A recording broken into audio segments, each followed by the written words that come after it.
शमी का पौधा ऐसा होता है जो योनियों में, वृक्ष की योनि में अंतिम योनि पर लाकर रुक जाता है। कौन सा? शमी। इसलिए पंचदशमी पंच शनि पूजन की महत्वता होती है। क्यों कहा जाता है कि अगर कोई आपको ज्यादा परेशान कर रहा है, बहुत टेंशन दे रहा है, बहुत ज्यादा अगर वो इतना हताश हो गए कि आपने सोच लिया अब तो मर जाऊं तो अच्छा है, इसका नाम लिख जाऊं, ये सब चीज करने से अच्छा है पांच दशमी। दशमी जानते हो? पांच दशमी, कोई सी भी पांच दशमी आप चुन लीजिए, परंतु वो दशमी अमावस्या के पहले वाली नहीं होना चाहिए, वो पूर्णिमा के पहले वाली दशमी। पांच कोई सी भी दशमी पर शमी के वृक्ष के नीचे जाइए, घी का दीपक लगाइए, शुद्ध जल तांबे के पात्र में लेकर जाकर अर्पित करिए। पहले दीप जलाना, उसके बाद शमी के पौधे में जल डालना और पौधे उस वृक्ष के नीचे बैठकर जल चढ़ाकर वहीं पर एक चावल का दाना समर्पित कर कर बाबा से प्रार्थना करना कि बाबा मुझे बहुत कष्ट है, ये मेरा एक तकलीफ मुझे दे रहा है, बस आप मेरी तकलीफ को दूर करना। शिव की ऐसी कृपा होगी। पांच शमी पूजन, शमी के पत्र की बड़ी पूजन का महत्व है। पांच दशमी पांच शमी पूजन कर ली जाती है तो जो भी आपका द्रोही होता है वो आपसे दूर हो जाता है या आपसे स्नेह कर कर आपके करीब आ जाता है। ये शमी पूजन वृक्ष योनि के अंतिम योनि का पूजन। सारे वृक्षों पर पत्थर पड़ जाते हैं पर शमी के पौधे पर पत्थर किस लिए हम मारेंगे? कौन मारेगा? उसमें तो कांटे लगे रहते हैं, कौन मारेगा उसको? क्या कांटा झड़ाएगा पत्थर मारकर? नहीं।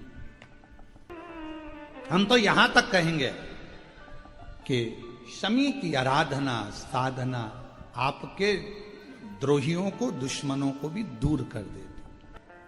और मेरी जीजियों, मेरे जीजाओं, मेरी बेटियों, बेटाओं, मेरी माताओं, मेरे बुजुर्ग माता पिता स्मरण करें, जब जब यदि आपका हृदय दुखे, मन दुखे, तो एक शमी की पत्ती को शंकर के शिवलिंग पर जरूर चढ़ाएं, सारे दुख अपने आप समाप्त होना प्रारंभ। शमी का तो कोई कहे क्या वृक्षों में, पौधों में, पत्तियों में भी क्या, ये वृक्षों के अंदर भी क्या जीव होता है? क्या इसमें भी प्राण होते हैं? होते हैं, इसमें भी प्राण।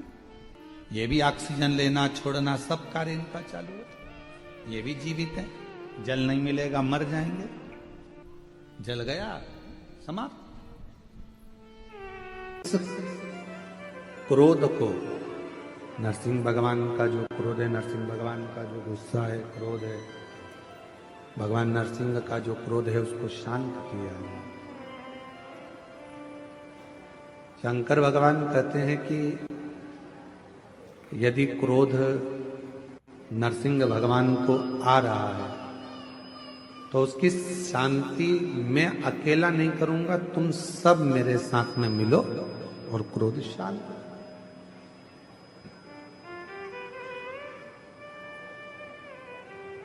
मैं एक शरम्भ पक्षी का रूप रख लेता हूं।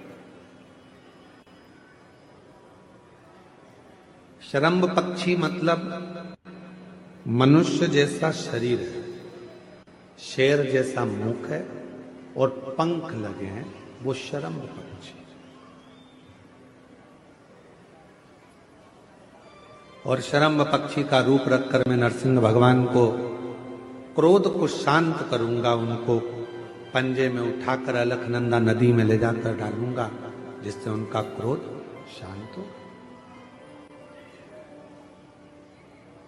शरम्भ पक्षी का रूप रखकर भगवान नरसिंह भगवान के पास में पहुंचे और नरसिंह भगवान के पास पहुंचकर उन्होंने नरसिंह भगवान को अपने पंजे में लिया और अलखनंदा नदी में ले जाकर छोड़ा।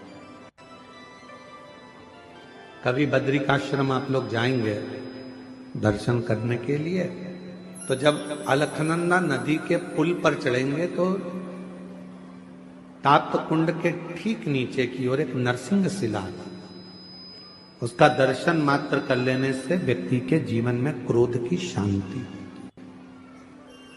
क्रोध शरम्भ भगवान शिव जी का जो ये नाम है शरम्भेश्वर महादेव, ये कोई साधारण सा नाम नहीं।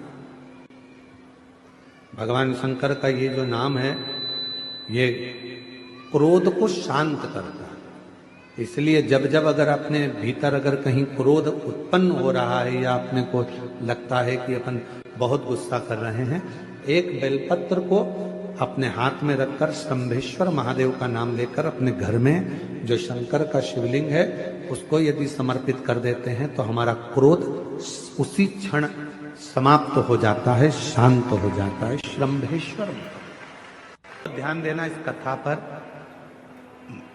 शिव के मंदिर में कभी भी जाओ, तुम्हारा बेटा कोई नीट का एग्जाम दे रहा है, कोई कंपटीशन एग्जाम दे रहा है, तुम्हारी बेटी कोई परीक्षा दे रही है, तुम्हारा बच्चा, बेटा बेटी, पति पत्नी कोई भी कोई एग्जाम में बैठने का प्रयास कर रहा है, पहले तो उससे कहो कि अपनी मेहनत 4 गुना कर, खूब पढ़, परिश्रम 4 गुना कर। और मान लो 5-6 बार दे चुका, 2-4 साल हो गए, 5 साल हो गए, तो फिर उससे कहो शंकर के मंदिर में 7 दुर्वा लेकर जाओ। कितनी दुर्वा? यहां क्या बोलते हैं झारखंड में? दुर्वा कि दूब बोलते हैं? दुर्वा।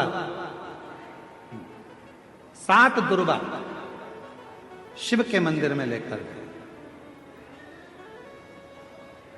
जब जल का पात्र साथ में, 7 दुर्वा को नीचे की ओर रखो हथेली पर, जल का पात्र हाथ में लेकर भगवान देवाधिदेव महादेव को जल समर्पित करो। 7 दुर्वा में से 6 दुर्वा षडानंद कार्तिकेय जी को समर्पित कर दो, 1 दुर्वा भगवान शंकर के शिवलिंग पर चढ़ा दो।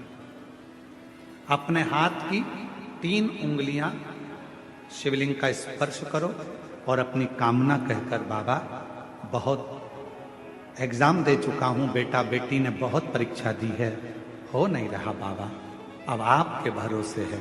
बाबा को विनय करो, शिव जी पे चढ़ी दुर्वा वापिस लेकर आओ। जिस बच्चा जब एग्जाम के लिए जाए, परीक्षा देने के लिए जाए, उस दिन वो दुर्वा को अपने मस्तक पर प्रणाम कर कर, नमन कर कर, षडानंद कार्तिकेय का स्मरण कर कर फिर एग्जाम के लिए जाए। पढ़ाई अच्छी करना, दिल से करना, मेहनत ज्यादा करना, और एक बार ये प्रयोग कर कर देखना, मेरा षडानंद कार्तिकेय सफलता जरूर